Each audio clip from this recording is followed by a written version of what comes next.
This transformation was done without fillers, without Botox, or even any clinical devices as far as I'm aware. Skincare was probably used, but I don't have all the information. This is Renuva. It's a brand new injectable product that I've had quite a few questions about from you guys, so I'm just gonna give you my initial thoughts on it.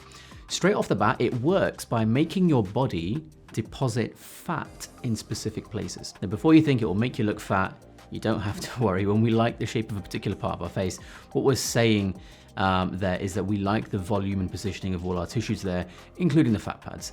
So when we lose fat volume in our face, we can look older, and that's why fillers work too. They replace things like the fat, which we have naturally lost over the time because of aging. Now, from what I understand, assuming I understand correctly, using their quite basic looking website, unfortunately, it seems to be made of adipose derived stem cells, or uses them in some way at least.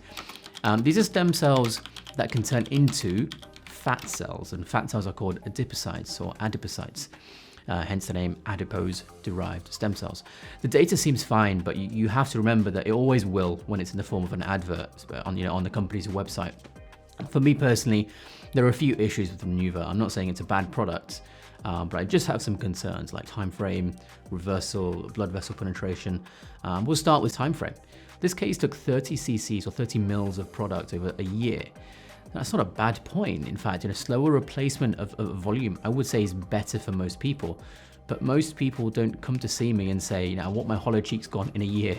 They want to walk out after a 30 to 60 minute dermal filler appointment with it treated or partially treated there and then usually. And if the patient doesn't look after themselves over that year, like good skincare, SPF, staying fit and active, blah, blah, blah, maybe they smoke or they drink a bit too much alcohol, then how much of a response is there going to be in that kind of situation?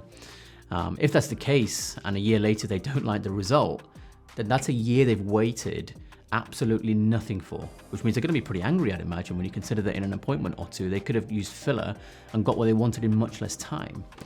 The next issue I have is reversal. You see, with dermal fillers, if you don't like it, then you can just dissolve them. And yes, there are issues with dissolving, which doctors like Daniel Ezra in London, who works down the road for me, are right to start talking about. But if you dissolve in a sensible way, in a way that might need multiple appointments to do it, then you can minimize the risks associated with dissolving fillers and developing something called Hyalase syndrome. But with fat, what do you do if you don't like it there? There might be an answer here that the company has, but I couldn't find it on their website personally. And the final issue for me is quite big. What happens if you inject it into a blood vessel? Fillers you never put into a blood vessel, and if you do, you dissolve straight away. With fat, what do you do? Or these stem cells, what do you do? Now, I don't claim to know the answer. In fact, I'd love someone to tell me what the answer is. But if the ingredients inside get deposited somewhere and fat starts to grow as they show on their website, then what happens if you accidentally inject into a blood vessel and it gets deposited in some random part of the body? Does that make fat grow in random places? Is that even possible? Am I talking nonsense? I honestly do not know. I could very well be talking nonsense.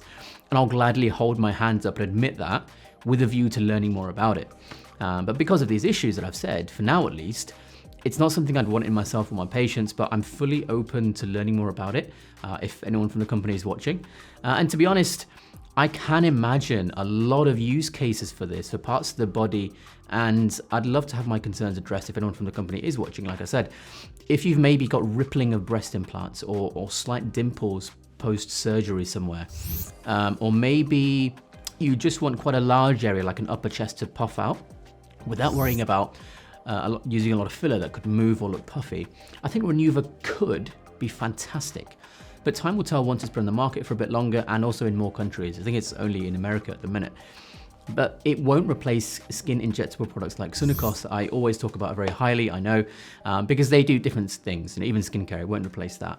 Fat volume under the skin and the skin itself being nice and tight or healthy are different layers with different issues.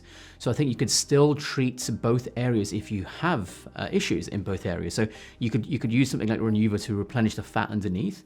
But if the skin still looks old and knackered and wrinkly on top, frankly, you're still going to look old and knackered and wrinkly. So you can replace the fat and still use something like Sunakos over the top, and they're not going to clash with each other. So you can still combine these products, I think, and that would still be the best way to go.